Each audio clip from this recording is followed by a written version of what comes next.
అన్నమయ్య జిల్లా తంబళ్లపల్లి సమీపంలో ప్రసిద్ధ పుణ్యక్షేత్రం మల్లయ్యకొండ. మల్లయ్యకొండలో వెలిసిన శ్రీ భ్రమరాంబికాదేవి సమేత మల్లికార్జున స్వామివారి సన్నిధిలో ఈ నెల 26న మహాశివరాత్రి బ్రహ్మోత్సవాలు ఘనంగా నిర్వహించడానికి దేవాదాయ శాఖ,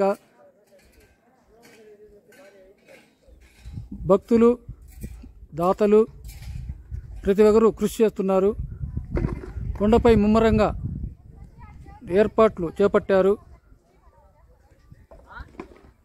దేవాదాయ శాఖ ఆధ్వర్యంలో ముమ్మర ఏర్పాట్లు జరుగుతున్నాయి. మహాశివరాత్రి బ్రహ్మోత్సవాలకు కొండపైన